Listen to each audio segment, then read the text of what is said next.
But there's one lady, Norina, who gives this talk, and it was just, I'd love to know what you think of it. It was so beautiful and interesting. And she was very impressed with it, but she also wasn't dead sure. This is Norina. And we do have some bigger. She was one of the 5 world beauties at one time. She was an extremely magnetic personality. And but that was not. But that's not what came across. As far as I was concerned, I was a very, very real critic, and so was Phyllis, of anything like glamour. We had heard some very glamorous people in our searches, like Uspensky and a whole bunch of people, Manly Palmer Hall, and he came to New York and gave a series. But we never were impressed with the with all the, you know, good oratory. I mean, for very many reasons we weren't impressed with good oratory. But we had to see the results of it. Now, the atmosphere in that place was so very pure, and the effect that it had on me was to really want to come back and to really see what it was that made me so positive. Because, as I say, my mind was very much apt to, you know, ponder, why is this wonderful God allowing such ghastly things happening in the world? And it was apt to be very negatively critical. But in that ambience, I just couldn't, and you could not penetrate that love. It was so strong and so pure. There was Elizabeth, there was Norina, and there was Nadine. These are 3 women who Bob has sent back as, if you like, his apostles.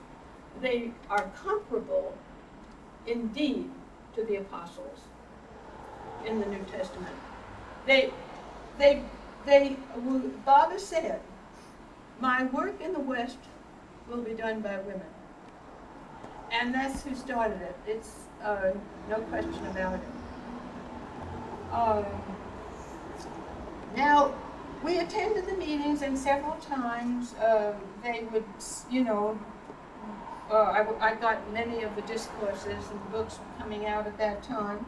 I read all the discourses. I gave them all to the university. I gave them all to the seminary.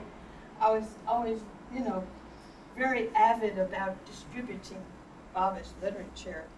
If it since I had the conviction that this was holding something of enormous value, much greater than anything I had experienced, namely because it touched the heart.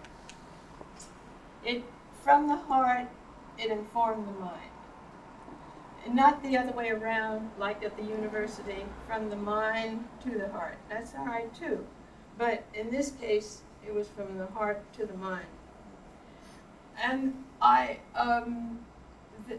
was invited finally, put it quite briefly, Norina asked us to stay once. Now, she used what was called spiritual thought transmission, which was something Baba trained her to do. And it was because she was at that level of consciousness where she could apprehend what Baba wanted her to do. Now, you know, there's no question that she did his work. Baba reassured us of that. Baba sent us cables and said that Norina is using my spiritual thought transmission, and she is the only one in America that is using it. There were some other people claiming to use it, you know, speaking from some high level, but Baba said, Norina is the only one. And Baba, at one time, Baba said, if you're not comfortable, why don't you? No, I mean, you know, I feel it's better for me to stand. Maybe it's because Bow's in the atmosphere. But I always felt that was very polite. I think I admired him for it very much so, and I thought, well, you know, I should get a lesson from him. on being being so thankful to my audience. Now, what happens is that Baba said to us in a letter, or was it? I don't know. He sent us cables and letters both. Norina Machabelli comes to me through spiritual thought transmission. Elizabeth Patterson comes to me through sacrifice. Nadine Tolstoy comes to me through surrender. And that's the roles they played. Elizabeth was always looking for, she was the best kind of living model of Karma Yoga. Now, Baba said, yes. Could you repeat those again? Well, make a note if you want to. Norina Machabelli comes to me through spiritual thought transmission. Elizabeth Patterson comes to me through sacrifice. Nadine Tolstoy comes to me through surrender. These are just like, you know, like Baba has said, his disciples, perhaps some of you remember exactly how it's worded, each represent a part of his body. Some are his eyes, some are his various organs, different parts of his body. It's just another way of saying, you know, these are the outstanding trait, the outstanding trait. They have other traits too, but that's the outstanding one. And after we had come then several times, Norina said, it is, you and Phyllis, she asked us to stay. She asked us to stay, and after we stayed, she explained that that they were preparing. We already knew they were preparing for Meher Baba to come. Baba would continually send cables that he was coming, and then he would change it until we just realized that this was Baba's way of working to keep us on our toes, on the qui-vive, so to speak. So that we knew all the time that we just, you know, just constant remembrance of God. That is the technique forever, under all circumstances.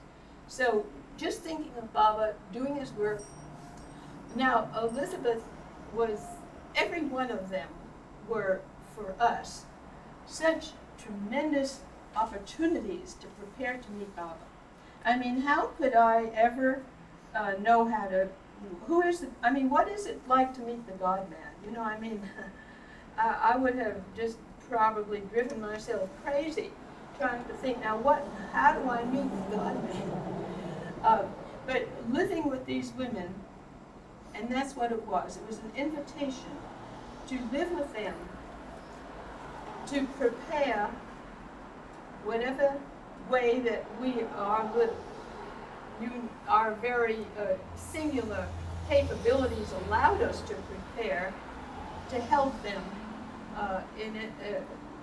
when he in preparing for Baba's coming. Now, preparing for Baba's coming meant several things.